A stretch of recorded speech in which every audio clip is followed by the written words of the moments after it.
Hi, welcome to this webinar on plagiarism. This particular webinar, we will look at some exercises, and the topic is to paste or not to paste, because plagiarism happens when students decide to copy and paste. So hence the topic of this video. If you have trouble listening to me, please use the headset for clearer audio. Thank you. So let's take a look. That is the question, yeah? When is it okay to paste without citing? And when you paste, cut and paste, you do need to cite. So we're going to look at some of these. So we have 5 quick exercises for us to look at some samples so that you understand fully when some phrases is okay to use without citing and when not. And then also the last 3 exercises is just to show you, different types of plagiarism that can happen. And then we look at what you can do when you need to cite and when you do not need to cite. Okay, so I hope at the end of this webinar you'll be clearer and I hope it helps you to have better understanding on plagiarism. So before we move on to the exercises, I just want to remind students that paraphrasing skill is very important. So if you are unsure or if you find paraphrasing still a bit challenging, I would suggest that you spend some time to look at your past reading material, and then you use those reading material to help you, to practice the paraphrasing skills that you want to obtain, the level that you want to obtain. There are 6 steps. We have webinars on this in the AWS Moodle. And I have also other paraphrasing webinars that talks about paraphrasing strategies to help you to paraphrase well and at the same time help you to avoid plagiarism. So you sometimes need to know, which part of the original piece of work it's okay to use without citing and which part that you do need to know that you should cite. Okay, it's important. So let's quickly now look at the first 2 exercises. As you look at the exercises, please decide when it is acceptable to cut and paste and not cite. Yeah. So which of the words and phrases in bold would you be able to cut and paste in your own work without stating the source because they are sufficiently generic that they could apply to any situation? So generic means it's such a common knowledge. You can find in all, for example, a particular statement in the economic books or a sociology book or a gender book, that in all the 5 books there's this fact, or 10 books that's the fact. Okay, so here's the first exercise. It has 3 paragraphs. Because of spacing, I do not want to pack all the 3 paragraphs into one slide. We will approach each paragraph slide by slide. So if you want to do this before I tell you the answer, you can pause the video and then we can go ahead with the answer after. You can play the video again. Excuse me. So let's look at the bold. I won't read the whole passage. You probably need to read it yourself. So the question is, when I use this bold passage, do I need to cite or it's okay not to cite?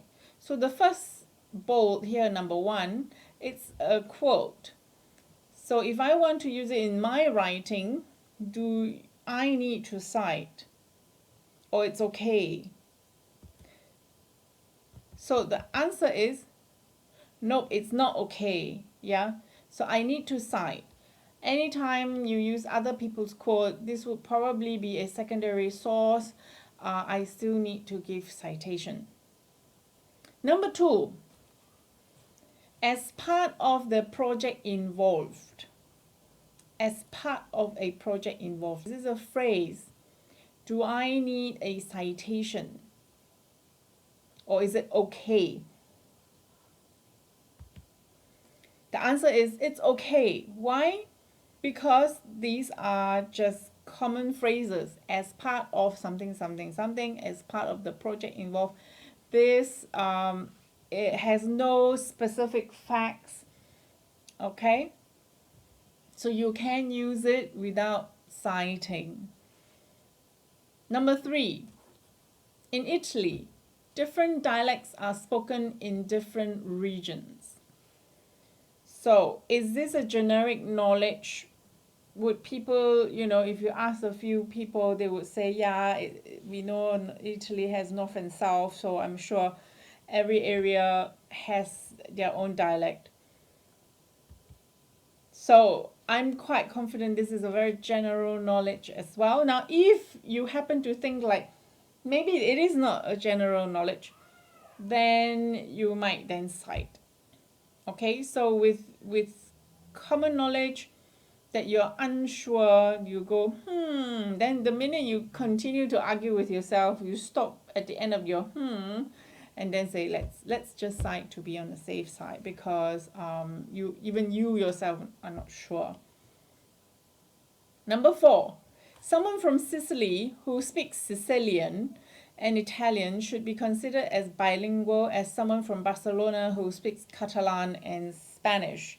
Now, not everybody knows what's the second language in Sicily or what 2 languages Barcelonians speak. Okay, so that you need to cite. You cannot use this statement without citation. Yeah, so it says no, you have to cite. Number 5, we may say that. Now, by now you should have a clear idea what is considered just phrases or expressions. Yeah, and this is an expression, so then it's okay not to cite. Let's look at paragraph 2. It has 2 blocks here. Number 6, what is bilingualism? So it's a question. So it's okay not to cite if you do use it. And if you paraphrase it, you don't need to cite. Yeah. But the number 7 is a quote. Okay. And when you use other people's quote or another quote, and you have a quote in a quote, or you have it as a secondary source, you do know what to do. You cannot not cite. That's why I say, nope, you cannot. Yeah, you have to cite. Number 3, there are 5 points here. It captures the very nature of being bilingual. What do you think? Now, if you look at the whole sentence, however, I feel that it captures the very nature of being bilingual. Yeah, so it is a perspective from the author. So you are, if you do use this part, you want to, have that author's voice to support your statement. So hence you do need to cite. Okay. No definition can really explain. So is this a fact, has a fact inside the little phrase, or is it an expression? It's an expression. So if you use this again, that's okay. Number 10. Oops, I accidentally gave you the answer. I will attempt to describe what is. So this is a phrase, yeah? So then if it's just a phrase, you do not need to cite this part. How it is studied. Again, it's an expression. Why is it important to understand? Now, this other half has facts. So if you were to paraphrase the whole sentence from 9 to 12, then please have a citation after your paraphrasing work. Okay, but if you were to take these 1, 2, 3, 4, or 4 words here, that's fine if you don't cite because it's a common expression. But nevertheless, number 12, again, it's an expression. You can see, common expressions are okay not to cite, but usually when you use common expression plus other people's expressions, and then you try and paraphrase with those facts and data, then you do need to cite. Yeah. Okay. Let's look at exercise number 2. This one is about quoting statistics. So you want to look at other people's statistics and findings, and then you want to use it. When is it okay not to cite? All right. So this one has 2 paragraphs, and we're going to look at it 1 paragraph per slide. When you look at number 1, so again, it's statistics and findings, so a lot of numbers. So how can you know when is it a number that is acceptable and common knowledge and when it's not? So if you look at this part, the 3.5 billion people, it's okay not to cite because it's a statistic that belongs to the public domain. Everybody knows this. And it's out there and you can find it very easily. Nobody disagrees, or nobody published something that goes against it, or nobody published something specific. Now, if you want to refer to a particular author because that author that you're reading talks about it, and you want to refer and reference that author, that's okay too. Okay? But sometimes you do use a very common knowledge like this. Regularly speaks more than 1 language. That's a side. And this more than one language, this Grosjean person wrote about it. So then you do need to cite. You cannot leave it alone.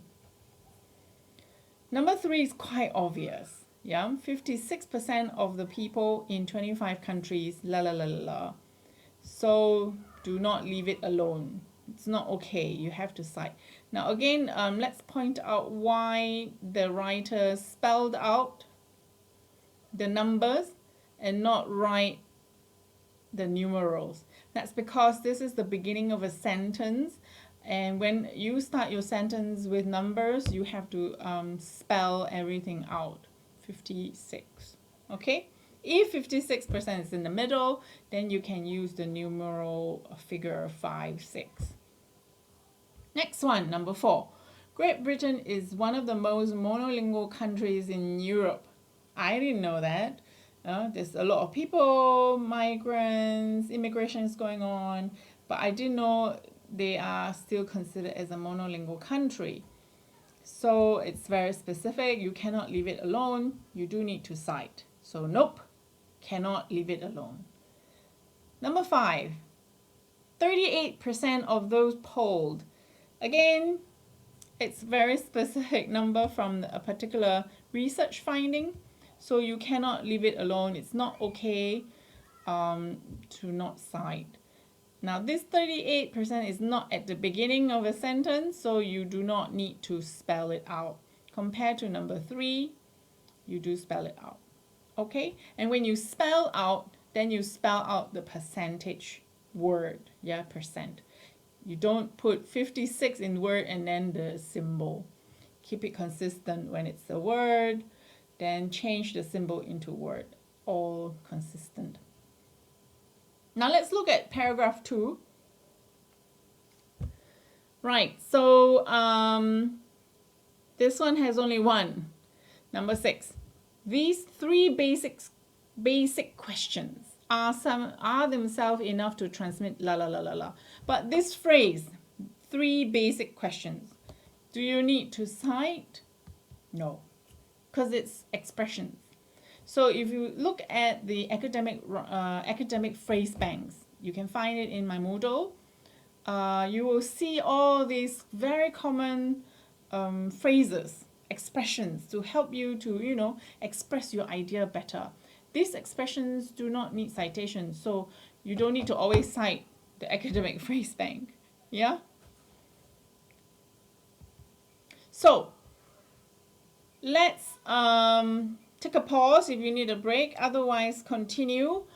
You can pause the video. Otherwise, let's continue. And we look at the 3 exercises, 3 different level of how students have used original piece of work and do their thing, and then we look and compare. It's important that you see it, because then when you check your own work, when you're editing, you're proofreading your own work, and you have the original source next to you, yeah, then you can see, oh, have I plagiarized? Have I accidentally forgotten something? Yeah, la la la. So let's look at exercise 3. The original source is an internet source. You can see here. And you need to decide if this student has plagiarized. So if you need some time to read both of them, just pause the video. So let's take a look. My question to you, dear student or students, did this student plagiarize? So to help you answer, some of you may already know the answer right away. You can see I've highlighted some parts, like that student has removed how and made the word many as the first word, and has added 2 years ago. That's it. It's not paraphrasing, it's just copy and paste. Yeah, this is super blatant plagiarism. So if you detected this in your work, please don't do this. Change. If you don't know how to change and paraphrase, please go to the strategies, paraphrasing strategies, to look for help. Yeah, there are 9 strategies. Okay. Next one. It's from a book. Material is from a book. There you can see it. If you need some time.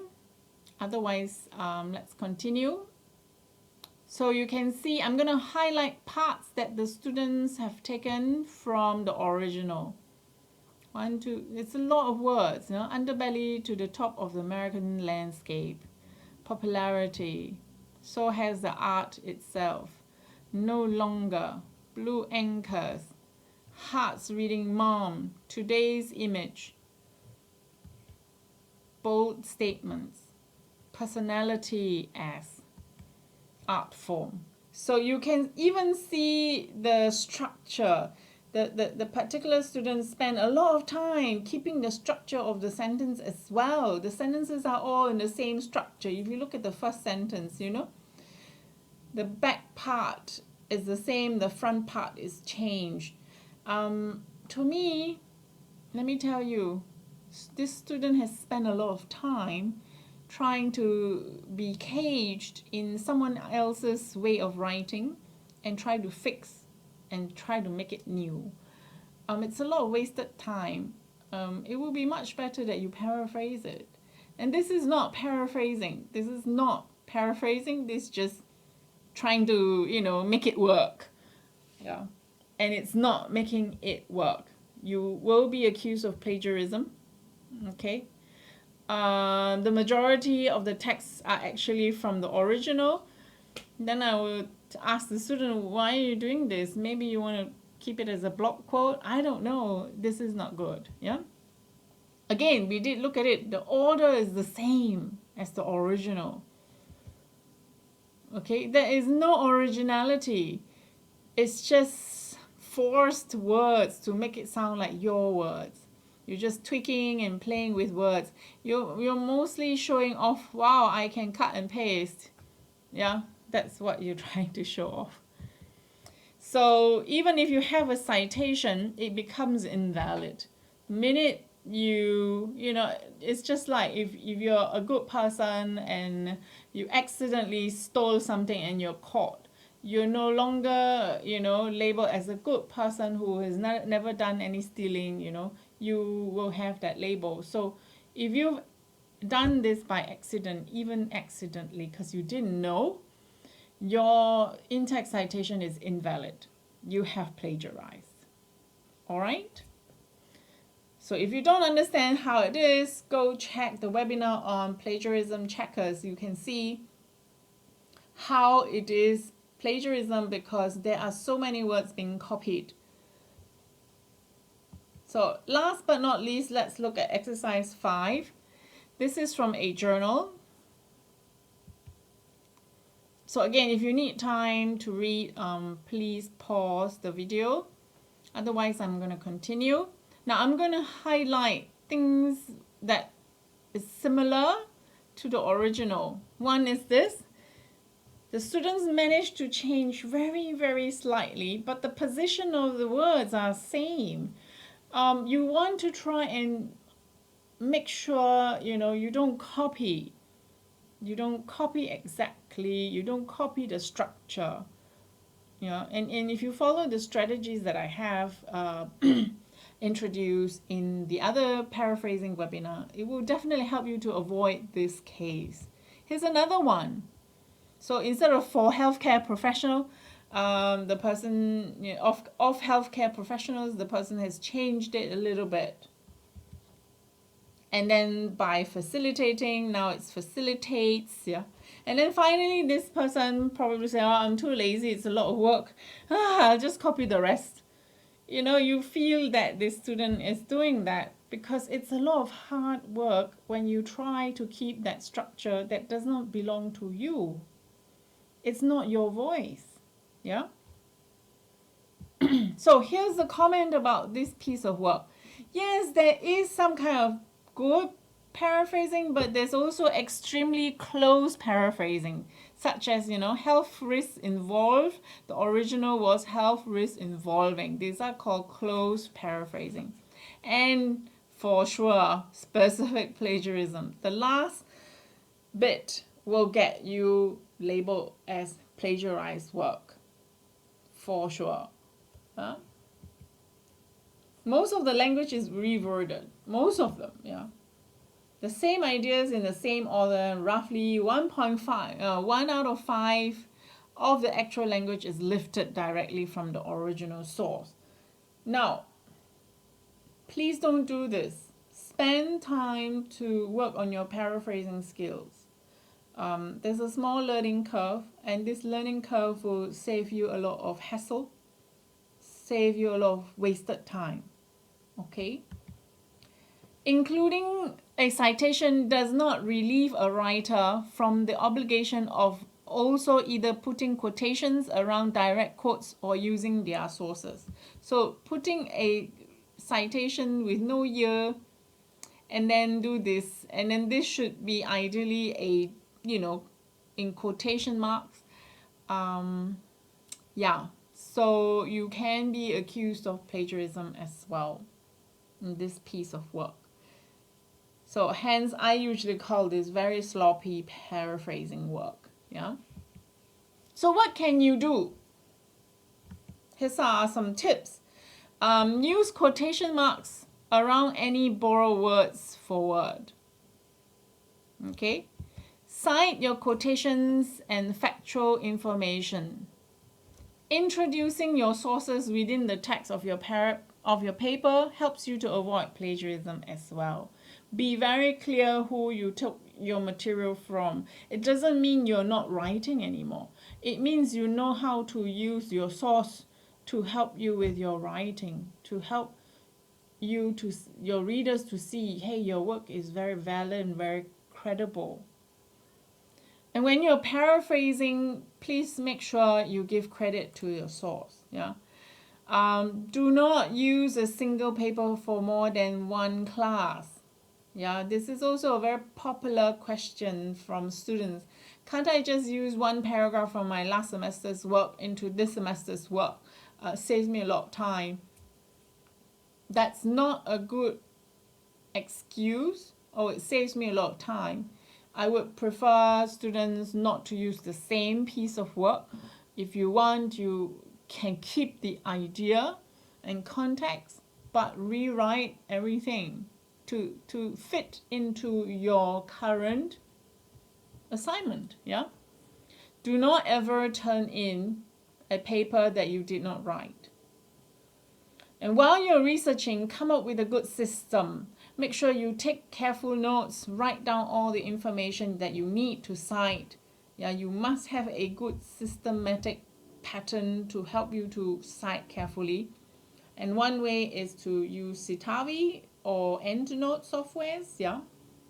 If you cannot find the source, here's a very good tip that you got your data from. You can't find it because you lost it. Do not use it. Throw it away and find a new source. When do you need to cite? This is very, very important. When there's direct quotation from your source, you need to put a citation. Okay, my sample here is Harvard APA style. When there are facts and data and information based on other people's research, yeah, you've read it, and it's based on their research, please cite. When you paraphrase other people's words, you do need to cite. People's ideas, opinions, and interpretation, yeah, that you got from others, please cite as well. All charts, graphs, pictures, images, raw data that you did not put together, that is not from your experiment, yeah, you do need to cite. Comments from lectures, conversations, and interviews, you need to cite as well. Okay. So when do you do, oh, there's an error here. When do you not need to cite? Okay. So you do not need to cite when the research and raw data that you have, it's yours. Okay. This is a very gray area, common knowledge. This refers to, widely known information. Yeah, that you don't need supporting facts to back it up. But be aware, with common knowledge, you just need to know it's not necessary that your reader or another reader would know this. Okay, so you might feel it might not be known outside of whoever's reading it, So when you start to wonder, please pause there. Don't need to argue with yourself whether I should cite or not. Because the minute you wonder, you're unsure, then please cite. That would be the tip from me. When it's your opinion, your conclusion, your feeling about your topic, you don't need to cite because it's your opinion. That's where your writing voice comes into play. Yeah. So that's the end. Thank you for your time. I hope you have a clearer understanding of when to cite and when not to cite, and how to paraphrase well to avoid being accused of plagiarism. So you have a nice day. If you need more help, you can always contact me, or you can continue to watch the other plagiarism series webinars. Bye!